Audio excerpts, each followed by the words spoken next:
Welcome to the Wonderboys podcast. I'm Krishna Andavolu. This is Vegas Tunnel. Hello. And every week we get together and talk about our feelings, but also a collaborative documentary project that we're trying to build together, one step at a time.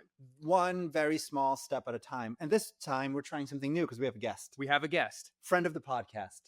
Oh my God, I'm honored. Natalie, how do you say your last name? Because I've never been able to figure it out. Actually, I'm Really? between you two. It's true. I've never been able to kind of figure out either of your last names. Really? It's Haytayan. I thought it was Haytayan. Oh, That is the Armenian, phonetic way to say it. You're Armenian. Yes, I am. Welcome to the podcast. Thank you so much. I can't believe am I your first guest?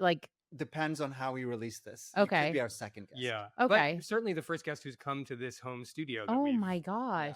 made ours. I'm honored. Definitely the second best guest. First guest. First. Maybe first guest. Definitely second best. Definitely hottest. Definitely hot. Actually, wait, no. Farha. I don't know, man. We can't talk about this. We're supposed to be a friendly we space. can't. We Yeah, can't we talk can't. about hot. Sorry, Listen, sorry. people are hot in their own ways, but Yeah.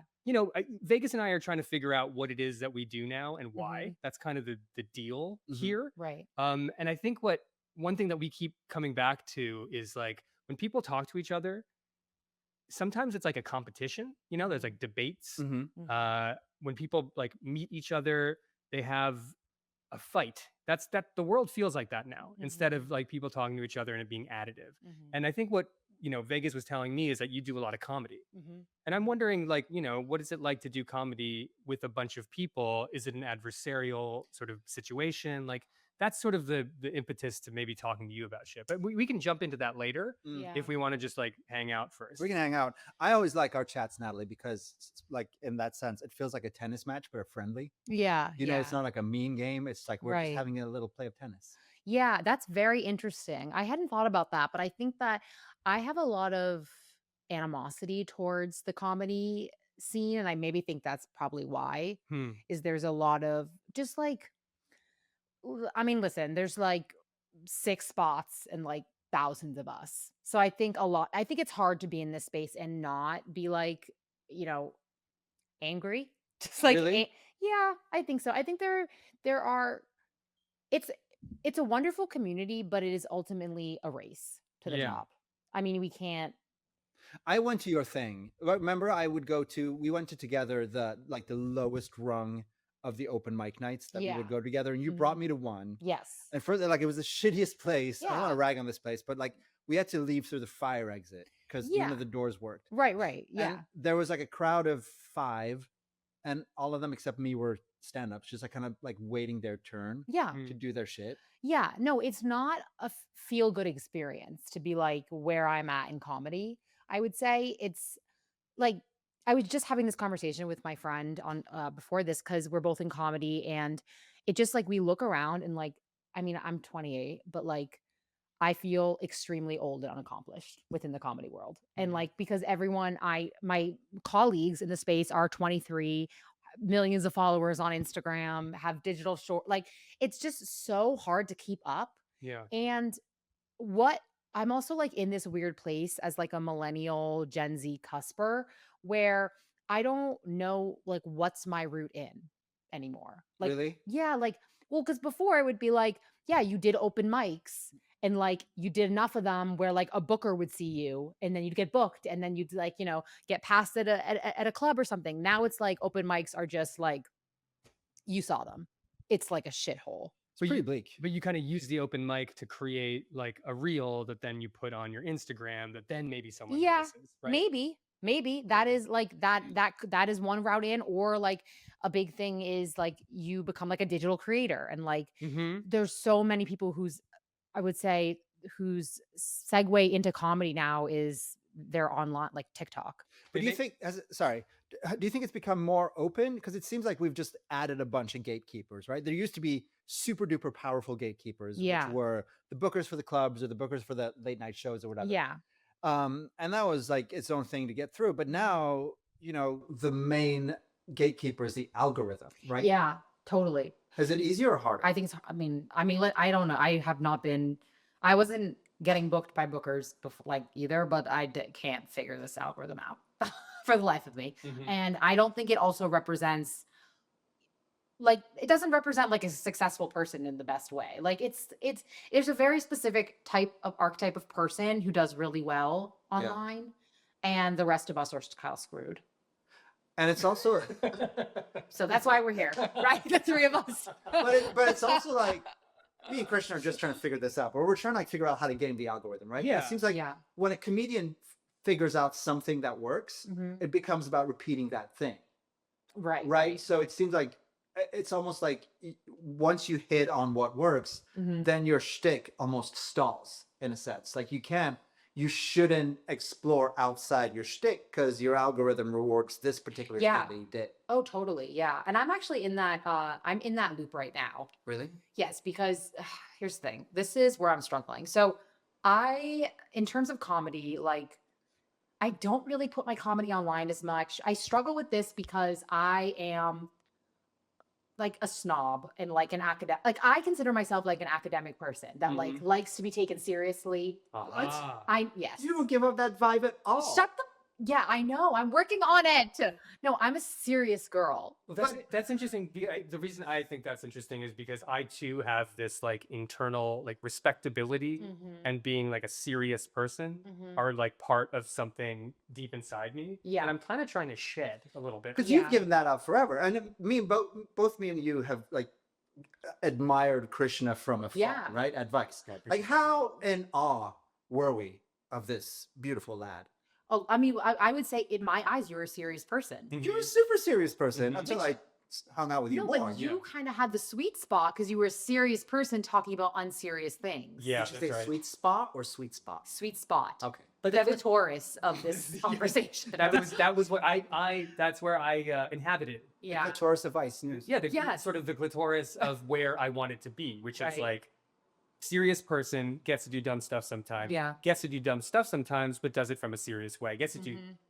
dumb stuff serious. And also some serious stuff too. When you Yes. when you have the palate for that, which I feel like I also have that. But Exists. But I'm similar to you in the sense that I feel very strongly that I've never been taken seriously, Mhm. and I want to. But now I'm just marginally older than you, like a couple of years older than you. Yeah. And so I'll come at this from the benefit of age and wisdom. I don't think I want to do that anymore because it feels like a race I can never win. Being serious. Yeah. Yeah. Yeah. It feels like, and it's not that I can't get people to take me seriously because people, for whatever stupid reasons, sometimes do take me seriously, but I don't enjoy myself Yeah. when I am serious. But like I think that you're at a place in your life where you have some like it's safer at this point in your life for you to say that than me because you have like you're a published author, you have like rapport and That credit. doesn't fucking matter. Yeah, but like if I just come Let me out finish. Let me finish. yeah, all women. Listen to women. Listen to women in Vegas. Hey, I've read Miranda July. Yeah, that's true. I'm an ally. Go on. The smuttiest book. But yeah, I mean, I like just struggle with like, for example, if I come out swinging, like I couldn't even get to like if I just let myself like be who I am, like raw dog it on the internet, just like let myself like saying things like raw dog on the internet. I don't think the places that I want to also be a part of will accept me. Whereas you've been accepted already and you've decided maybe that's not for me. Yeah, but I mean, also like you have this very distinct personality online. I don't know how you would compartmentalize that. Like What I would don't you know. say? Well, because I remember when I first met you and I would see the stuff that you put out on Instagram. I was like, wow, that's pretty. She's a raunchy lass. Really? Yeah, for Oh, sure. Fuck yeah. I'm gonna off myself. But like, I don't know how.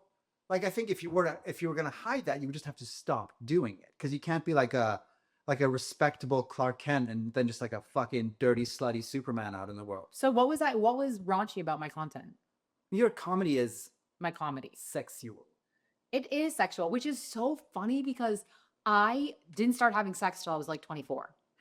Huh. Yeah, like I am So like your comedy was aspirational. it was yeah, I was fully I think and that's so interesting that like I think a lot of my comedy was probably me projecting my lack of sexual experience onto like yeah, just like trying to get people to see me as a certain way Mhm. because I agree. I think my comedy is definitely very sexual, but that's why I don't put it online as much. But I mean, I have a comedy show, a monthly comedy show, and it's like very sexual. Oh, we didn't ask you to plug anything. I just plugged it. No, it's Where's a good my show. camera? It's a really fun show. I like it a Yeah, lot. yeah. But again, like if we just talked about how the only way to get famous as a comedian is to put stuff online, then Right. you're kind of shit out of luck. Exactly. So you see my dilemma where I'm like, here's the thing. I could go full throttle me on the internet and say, you know what? I'm going to take whatever risk this comes with risk and I have to accept that. And it might not work. And that could either get me the exact thing in life I want, or it could completely screw me and leave me. And if it doesn't work, then I'm screwed. How would it screw you, I guess is the question I'd ask. I think just by like, I think maybe just by embarrassing myself. Yeah.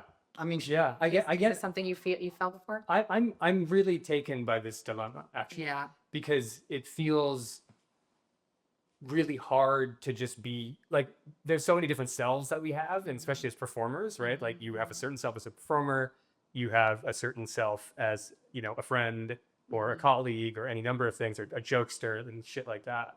And so what I struggle with inside of me is like trying to be myself again. I used to think like I get paid to be myself. That was like my thought process when I was like doing stuff with Vice. And now I realize that I constructed all these personas that I was actually. And so that's why I'm just so taken that you struggle with this too, because you seem to me as someone who's so confident, who like really puts themselves out there in many different ways.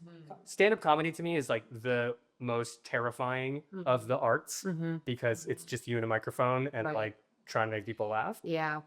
That's so interesting that you say that. I do think I fear that I am just accumulation of like different versions of myself for whatever room I'm in. but I think we're all that, and also like, but what is this? That's it. No, think no. we're all there. That's All right, it. guys, we can wrap. That's it.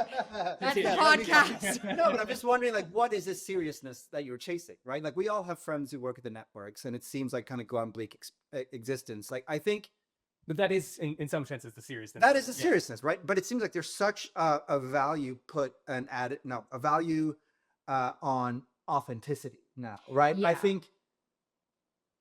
Look, I'm coming at this from like a white middle-aged dude. But like I would say, like the only thing that we have to offer is our most authentic self. And you can either be an AP at NBC, which is a Yeah. position I think the three of us would all jump at and fight to the death for An right now. associate producer? Yeah, No, exactly. I don't think you should. But neither of you should jump at that. No, but I'm saying like You're we're past that. the three of us are in this scary time in our lives. We're like, who are we? What are we doing? Right. Yeah. But you are either like super duper fun Natalie that I really like, or you can be this other serious person who I don't know. It's just like, you know what I mean? Yes, I know what you mean, and I think I have to ask myself like which part of myself is coming from shame and which part isn't, because like my parents are both attorneys. They want me to go to law school more than anything. Yeah. My brother's an attorney. My sister's going to med school. Yeah. You know, my little brother's like a prodigy, like in sports and everything. So I'm at this place where I have decided to take on this. I see it as like the artistic route. And what you're saying, what is the seriousness I'm chasing? Like stability, like a way to make money, like health insurance, like Yeah, something that like when someone says to my dad, what does your daughter do? it's a big one. Did we talk about this? We did talk We about have that. talked Yeah, about yeah, this. yeah. It's actually really, it's so interesting that you bring Yeah. that up, because it's like exactly what I think about when I'm like, shit, like what are my parents saying to their Yeah. friends about what I'm doing right now? Yeah. Yeah. You want Yeah. something pithy and simple. Yeah. And it used to be pretty simple. Yeah. Be super. Oh yeah. And the thing is the other part about that is I don't know about my parents, but for me, they don't really get this world. So for them to be able to say, Natalie's at Vice, that was it. Like that was enough, that was like, very palatable Yeah. for them.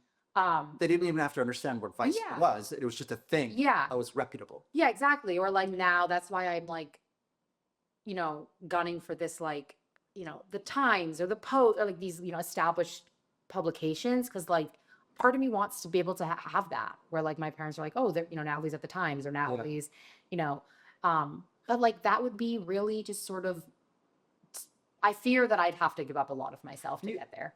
Yeah. It's also like, what do we need in this world? And I understand that we all need the safety and the security and stuff like that. But I feel like the world writ large, it doesn't need another cipher to vanish into the machine that is the Times or the Post or whatever. It needs people who have cool, interesting, personal perspectives on things, right?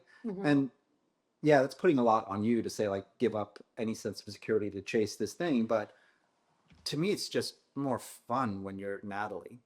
Yeah. It's these two tracks. You're trying to keep two channels open at the same time. Yeah. And they're actually in conflict. Totally. And that is difficult to navigate. And I wish they weren't in conflict. Mhm. I wish I lived in a world where, like, yeah, I could be myself, talk about sex and the way I want to talk about it, and be open on the internet, and not feel like it would in any way change the way people see me. But I mean, it's like I don't think we're there yet. I mean, we can pretend, but like Have you thought about doing characters? online, Yeah, like that the online comedic stuff that I get on my algorithm, Mhm. oftentimes it's like comedians who are like doing characters, Yeah. basically. And that might be a way of like putting like yeah. a barrier. Yeah, that's interesting. I like that idea. I was just recently thinking about this too, is like I need to switch up my modes. And I've thought about maybe I just on my way over here was buying equipment for this because I was thinking about I need to like pursue news in a way on my in my social media that like feels true to me, Yeah. but is fun. Mm-hmm. Yeah. And so I think I need to do something more like face to camera, just like me talking about the thing. Because it's like, yeah, I'm somebody who reads the paper every single day. Yeah. I'm somebody who like is really in tune with what's going on in the world, but like also wants to know if you say dick or cock. Yeah. So it's like, where do I belong? Cock. But we For were you, talking about Vegas. this because this project that me and Krishna have been chasing, it's like all new projects, like all newborn babies, Mhm. it changes and morphs. And Mhm. I think our starting impetus was just like, oh, we're so fucking sick of all the badness in the world and all the like the cacophony of news and terribleness, and we want it out. We wanted like an oasis where we Yeah. talked about the beauty and the joy and the wonder and all that nice stuff, Like goosebumps. like goosebumps. Mhm. You know, Mhm. feel the good feels. But I think now, like, there is a way to combine that. Like, there is a way where we can, to borrow a term from Sheryl Sandberg, to like lean in a little bit Mm-hmm. and just to like talk about the world, but through the lens of what we feel like we have to offer, which is exactly what you're saying as well, right? Yeah. The world exists; it needs to be covered in a way, but like through the eyes of a Natalie Haytayan. Yeah. Well, I think that is ultimately the where I have to just like you said, lean in, Mm-hmm. is just accept the uncertainty that comes with just like being a creator. It's so embarrassing to Yeah. think about that though. I know. And like that's that's their struggle. It's just like shit. I have to take a phone Yeah. and like say things to that phone. You know what though? Can I say something? As someone who's a little bit like closer to Gen Z, Mm-hmm. How dare you? I'm a lot closer. I mean, I was born in '97. Isn't that when Gen Z stops? Yeah. I know. I'm such a baby. I'm so young and cute. It's true. No, here's like what I would say to you about that is like you have to lean into the cringe. Mm-hmm. It's something that millennials are not used to. Gen Zs Yeah. don't feel it. They don't have the embarrassment bone. Yeah. They what's it called when they evolutionized out of the embarrassment bone Mm-hmm. because they just like everybody I've ever known personally that has become a digital creator and become huge online or like, been able to get big from that way. They're starting off by doing something that 5 years ago would have been like, that's humiliating. You just have to figure out the new means to which to get your face back out there. So I interviewed a few heads of state in my day, and one of them, the president of Uruguay from like 10 years ago, just passed away. Jose Mujica. Mm-hmm. And he was a really cool dude. He was like known as sort of the poorest president in the world. He totally eschewed the trappings of office and lived in a little farmhouse. He was a former revolutionary, like a leftist Marxist guerrilla for a group called the Tupamaros that were fought against the dictatorship that, ran Uruguay in his youth. Super interesting fellow. Mm-hmm. Imprisoned for years in solitary confinement, became a politician, effectively, won the presidency. Awesome guy, legalized weed. That's why I was there to talk to him.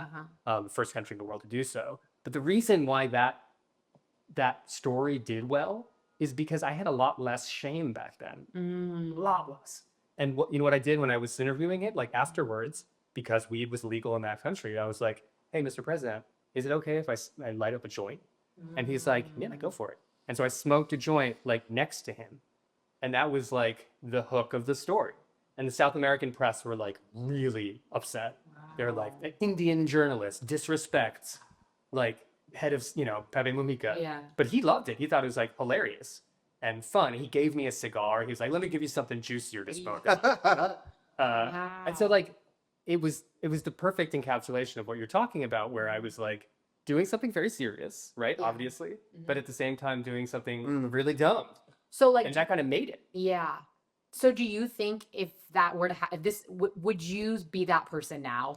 I think I have to find that person. Yeah. Yeah. Because I put that person away to become the face of Vice, Yeah. which included people who are like literally risking their lives to be Mhm. somewhere. So I didn't want to be a jackass. Mhm. And I think I need to find some of the jackass I need. Yeah. Because that's Yeah. kind of a magic sauce for me, Mhm. and it's something I enjoy. But I think I have to be pushed a lot harder. Yeah. But I think if you did like, not to sound too twee, but like almost daily affirmations, and like there are these moments when you finally feel like, oh, I know what I'm doing, and then it goes away, and then you're riddled with self-doubt again. But like Right. this morning, I had this like, oh fuck, me and Krishna, we know what we're doing. Yeah. We have gravitas and skill and insight, and we're gonna just get it out there. Fuck everyone, I don't care. And so Yeah. that's it. Like I think the more you have that feeling, the more you internalize it. Yeah. So For sure. I also think just something I experience with stand up a lot is just like chasing that like little high. Mm-hmm. So for you, you were saying like, doing it like interviewing whoever, like that nourishment you get from that.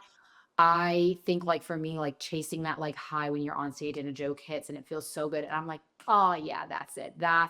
That's where I'm supposed to be. That's that feeling I'm supposed to be chasing. That's my authentic self. Mm-hmm. And then it goes away and you're like, oh, why am I doing comedy? I feel so shameful for that. Like, you know what I mean? Like, Yeah. but that's that moment that I think experiencing more of that, it gets you closer to like Mhm. being, that more often. Mm-hmm. There's also something about these conversations, which is, I talk to you every day. I talk to you almost every day. Mhm. But it's fun to put it in a different setting like this because you tweak your own energy like 10%. Yeah. Like I don't have this kind of conversation with you every day. So Yeah, it's that's like true. it's cool to have like a different dynamic a little bit, and like it'd be cool to have a bunch of viewers, but it's also like cool to Yeah, I agree. And also it's like, oh my God, I haven't had a job that I'm happy at in like a year. And I'm feeling so insecure about my brain power right Oh now. yeah, I know what you're talking about. yeah. And like it feels so nice to have a conversation that's stimulating because it's not like I'm just like not doing that in my day-to-day life. And I'm Mhm. feeling like I said to my mom the other day, like I feel like such a loser. Hmm. And I know, but like No, but I know that feeling for it's sure. just like am I an idiot loser who like can't form a sentence? Like I don't know how to explain it. Like I just do not feel like I'm at my A game. But then like I'll have an interview where with a job I really want and I can feel myself like vroom, Yeah. you know what I mean? Like go right back into like, no, you could do this. You're like, this is where you like, first off, interviews in general is where I can like, Be I- yourself. exactly. Express it. Right. Ex- Because like, you're the 'cause- expressive person. Yeah. I'm such a, also just like, I would say the best compliment I can get, and that I get, I think the most often, other than my massive tits, is, I knew you were going to go there, Yeah. is that you're authentic. Mm-hmm. And Right. that's, I think that when I have opportunities to do that, I'm like, oh, yeah, I got this. I don't need to worry. Yeah. What's the best compliment we can pay you? It's a really good question. From my perspective. You can Yeah. think about it for a minute and just burst in once you have. Yeah. Why don't I do that? Yeah. go Alright. first. Well, I don't really know. I don't really know either. But Think about it and give a serious answer. well, Don't so just say, a friend of mine asked me a while ago if I would rather be seen as smart or funny, mm-hmm. and I thought that was a really interesting dichotomy because That's to kind of, me, what we're talking about here. Yeah. to me, they're the same thing. Like you Right. can't be smart if you're not funny, and you can't be funny if you're not smart. You can be, involuntarily You can funny. be the object of Yeah, you can be an object of ridicule and ridicule. nerve. Yeah. Exactly. Yeah. But to me, like, if I'm smart and I don't know, they just go hand in hand to me. So I don't know. I'm not saying that I am smart and funny, but to me, those two things are very, like, I couldn't be. So, okay. So there's not an, like, so there's a gun to your head. You're just saying, I don't know. I can't be here. Yeah, exactly. And she was angry with me because I couldn't come up with an answer. But like, look at fucking Pauly Shore. I'm sure he's smart as a whip, but like he comes across as an idiot. But it only works. I can't believe I'm talking about Pauly Shore in 2025. I don't know who that is. Didn't go right to You've never hell. seen Encino Man? No. Go fucking In the army now. so good. Who's that? Pauly an Shore actor? is a comedian. He was like big in the 90s, Yeah. I want to say. Yeah. Okay. And he had a very particular manner. He played like a it's sort of like a California stoner hippie, sweet, like wheeze the juice. He like Yeah, his character's like okay. the weasel. He the called wheeze. himself. Yeah. Oh, okay, okay. All right. actually, Anyway, We're gonna play some after. Okay. Oh yeah, yeah. I like it. If you're on YouTube, we're showing a clip right here. No, like, I'm not just gonna do that. That's Right gonna here. go away. There's a clip of Holly Shore. It's gonna be our next episode or last. Yes, episode. yes, yes, yes. We're interviewing Holly Shore next week. He's actually in I saw on Instagram. Yeah, I would You love to guys talk. should DM him. Maybe. You should. That's what Um, I'm saying. Like he could be like, oh my god, Krishna from Vice just messaged me. Yeah, let's try it. You, Fuck yeah. you guys really have to play. I would do it right now, but my phone is the. Oh is right, this yeah, weird yeah, yeah. thing. He went. Yeah. Okay, Yeah, true. literally- Humbled. See, humbled. Yeah, Okay, I think I've Top of it. come up Oh, with yes. the compliment. It's gonna be really hard for you to say. The compliment would be, "You are conventionally attractive, and I'm interested in what you have to say." But you are very attractive.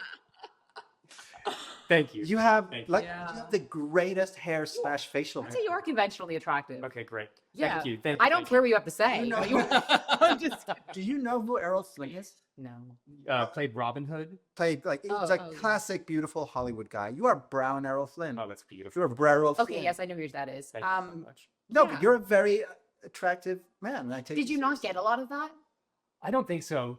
I think I was very, very skinny in my teenage years, and I I like lived in a very white part of New Jersey and went to like private white schools basically. So I always felt like a little bit of an alien. Nothing to me is more like I know so many little like little brown boys that grew up in white neighborhoods You do? that are so hot and never know. Oh my god, They yeah, know it. and they just don't know it. Yeah. I went on a date last week with this guy so hot, and we had this whole conversation like little brown boy, and he was like, "Yeah, like I had no idea." And just to clarify, he was over 18 when you met. he was not. He's no You're not- longer a you're little not- brown You're boy. not dating children. Yeah. No, so many because I don't date white guys. That's like my whole thing. Oh, interesting. Yeah, sorry, Sorry, Vegas. Vegas. I'm not upset for me, but I'm upset. For the other It's little impo- Vegases hey. out there. I don't want to be that guy, but it is impossible to be a white guy these days. Okay, I should rephrase that. I date immigrants. Oh, fine, thank you. So like I would. So Oh yeah, you're an immigrant. You're an immigrant. Yeah, yeah. Actual You're, immigrant. you're an immigrant. You're Yes. Literally. Yeah. More so than me. So I mean, I was talking to this guy, and he was telling me about his experience with this too, because he grew up in like a white town, and like all these guys I go on a date with, they all have that experience where they're like, yeah, I don't see myself as a hot person. And I'm like, okay, first off, rude, because why do you think I would be here with you if you're not a hot person? Sure. Yeah. Interesting. I said that. I was like, what do you think I'm here for? Like, I don't go out with uggos. Right. No, like objectively, Why I would you? yeah. I mean, unless you can like lay it down, I'm not giving it like What do you down? We can go over that. Yeah. later. We'll We'll talk have that talk. we have later, diagrams for Vegas. that Yeah. later. I think there's Um, books here somewhere. But yeah, I mean, it's so sad to me, and I think I mean a lot of that is like it's obvious, right? Like you have to like, I mean, were you having sex in high school?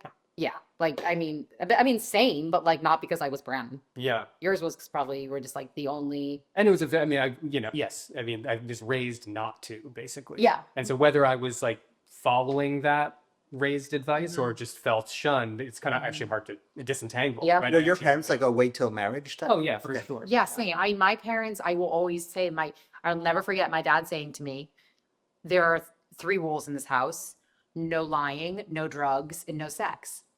You're shit out of luck. I'm sorry. Wow. I know, as if lying and drugs Or it's synonymous. with sex. And sex, which is like totally good thing. Exactly. Hey, which Dad, is like- per rule 1, I'm also having sex and doing drugs. Yeah. Yeah. Yeah, I mean, well, I didn't start doing any of those things. I still don't lie to my parents, which I wish I could. I really cannot. They like Just for you, yeah. well, no, I think there's Like certain things. you yes, should be lying there's to. some things that I wish I had it's because I just have so much guilt. Mhm. But also they know. Like parents know. I'm sure they know. No, like Stuff. no, I don't think my mom. I think like my parents would assume I don't know. I don't know. My dad doesn't want to know anything about my dating life. He doesn't even want to know that I'm like dating anything. Like we don't talk about it. He's very much like, that's your private information. Let me know when you have someone you want me to, Has he seen your raunchy comedy? No, he unfollowed me on Instagram. He did? Yeah, there was a time where he had unfollowed me on Instagram because he was like, I don't see you like this. Sure. Wow. Um, Well, I mean, okay, so back to the Pepe Mujica president of the Mhm. Uruguay thing. So then we were cutting the piece together, and it was about to go to YouTube because it was just on YouTube at that Mhm. point. And I realized that like I had to tell my parents that I'm smoking pot on camera. And this is something they knew I smoked pot, but certainly were not cool with me letting the world know. Right. This was like 10 years ago. Yeah, maybe 11, 12 Yeah. years ago. And so it was me kind of coming out to my folks as like, I'm a guy that smokes pot a bunch. Yeah. And I'm going to make a TV show. Yeah. That's the way that I had to be. That was the lengths I went to be honest with my parents about who I was. Yeah. And so it's really messed up stuff. Yeah. And what was their reaction? Because we've talked about this before, that you come from a sort of career-driven family. You seem right? very similar. And your sister is what? She's in public health. Yeah. She's okay, so Yeah. she's doing well. Mhm. But so you're not only something as vague and wishy-washy as a journalist, you're also like a drug journalist who does drugs. Yeah. Exactly. That must have been a pill to swallow for them. It was tough. It was tough in the community, right? When you talk about hey, what are your kids doing? Like, Right. my kids are doctors and they're for McKinsey or they're Right. lawyers and MBAs and such. And my son is smoking weed. Right. Yeah. Yeah. But ultimately, they watched the show. There is a serious and emotional energy behind what I was doing. So Yeah. it did gain a respectability over time. But I guess the reason I brought that up was can't actually remember. We were talking about the well, I want to go back to the Brown Boy thing. Yeah, please. So at what point did it like switch for you where you were like, no, like this is a result of like growing up in an environment where I was not like valued in the way that I am here in like the real world. So where was that switch for you? Because a lot of it had to. Sorry, you. no. I was just gonna say I had a moment like that as like a ex fatty.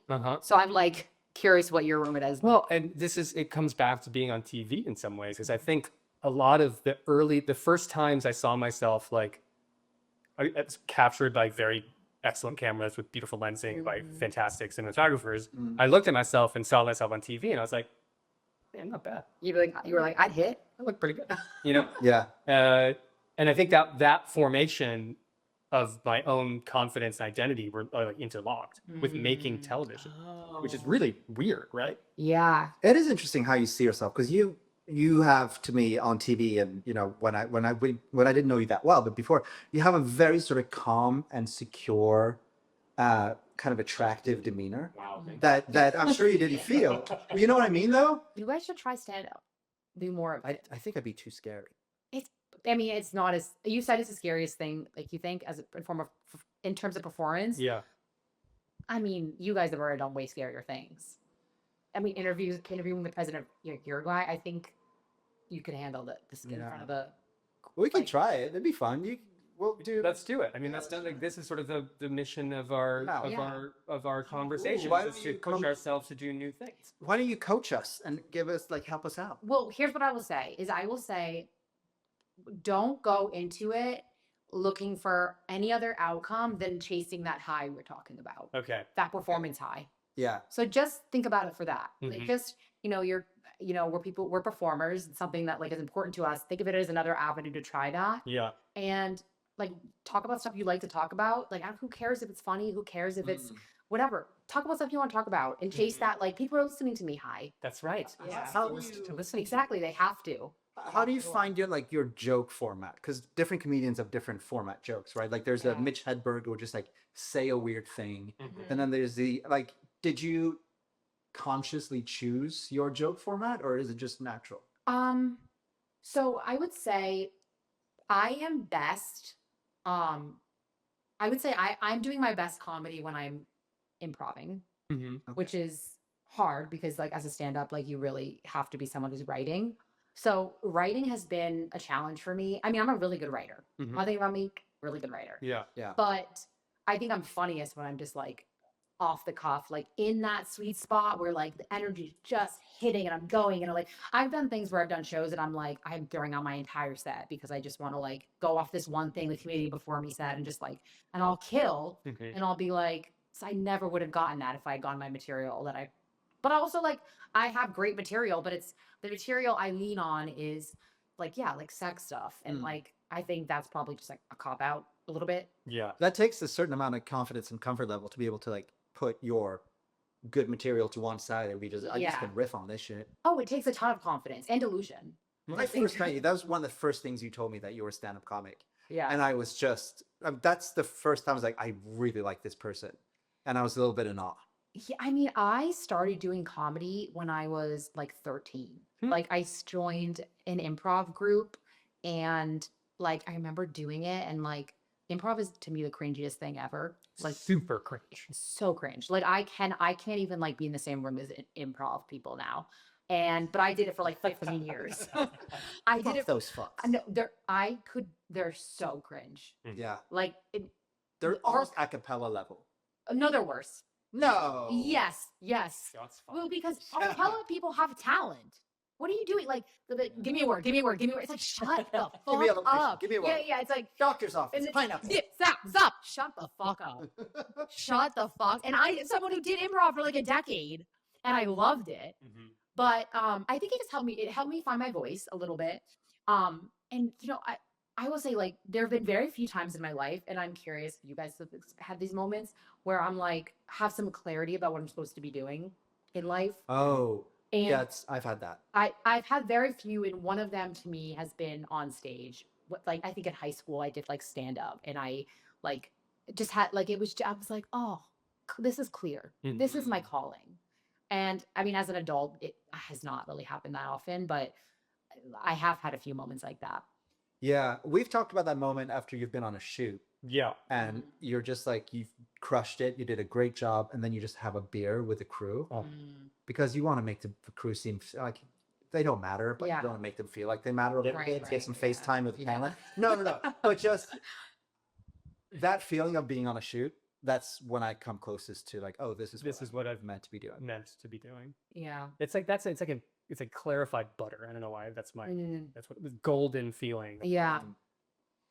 Alignment. Yeah. Like I am here for this thing. Yeah. Mm-hmm. I remember when we went to Spain for the shooting the Manosphere shoot with Madeline May, and I was talking to Madeline May. It's like I was saying, like, Vice cannot go away. I can't be without this. I just here we are. request Here we are. Here we are in the living room. Well, we went on an assignment. Yeah. Yeah, we did. Yeah, we've been on the road. We've been on the road. Oh, We're starting to slowly put together. So basically, Vegas came across these people who dress up like medieval knights and fight each other. And so we are going to try to hang out with them and maybe make a film about some of the people who do that, because we're really intrigued by their decision to do this, what it means to them, how it places them in the world, as we're just sort of saying, and how honestly how people coming together for a common cause other than white nationalism, of course, can inspire a feeling of belongingness and utility, that kind of stuff. In the face of all the other shit that's happening that we dislike. Yeah. I mean, for us, it's this thing that's really hard to capture. Like, I don't want to call it fame, but like notoriety. But like for a lot of people, it's just, like being like knights and like, and wouldn't that be an amazing life if that was what it was? Wouldn't it be Sure. so good? If we didn't seek the validation of thousands, if not millions of people. Yeah, indeed. Do you think that's what it is for you? Like is there a fame element? Well, I mean, I think it certainly felt cool for the years that I was, a recognizable person, a person in the public sphere. But it's also like I've been racking my brain these last few months. Like, what can I do that's not this? And I can't come up with. And I don't think it's like ego or delusion, but I was like, oh, can I be a teacher? Yeah, I can be a teacher. But then I'm like, why am I a teacher? Oh, because I want to change lives, and I want the kids to look up at me and think I'm like. There's always this thing. There's like, I have an ego. That needs to be stroked, I think. Yeah. And I don't know if that's healthy. It feels healthy at least. I certainly have an ego. Yeah. Certainly. And I think as I said earlier, like, tell me I'm conventionally attractive and that you're interested in what I have to say. Yeah. That's so over here. Nice. See me. That's sort of where I think that is a core element of why I do any of this stuff. I love that you want to be conventionally attractive, not just like attractive. Not exotically attractive. I don't think any of us are actually. I'm gonna say none of us are conventionally attractive. Thanks, Natalie. No, but I would say that's a good thing. We're We're all attractive. Okay. Yeah. We're all attractive. I don't see myself as conventionally attractive. Well, I did before. I didn't. So I just lost like 80 pounds, and before that, I did not see myself as conventionally attractive just because by essence of existing as like a larger woman, I wasn't conventionally attractive. I guess now maybe I am more and I have to like reorient It's not myself. being haughty, Thank you. but I always thought you were attractive. See? Yeah, I Ally. think you had a very attractive presence You the think so? moment I met you. Yeah. Yeah, we thought problematic thoughts about you from day one. We were on the ground. I thought I was like the fatty of Vice. Hey, Do That's you sad. once these you are the things that we have inside of us. I know. I was telling myself that. Like after your journey into conventional Yeah. attractiveness, have you had experiences where, like, all of a sudden you appear to people? Yeah. Like people Oh, haven't yeah. noticed you before, now all of a sudden, yeah. there she Oh, is. what you're saying, right? Yeah, it's been really hard for me actually. Like, magic. Yeah, it's been tough for me, especially I would say the biggest, like jokes aside, the biggest cohort of people where they start to notice me now are white men.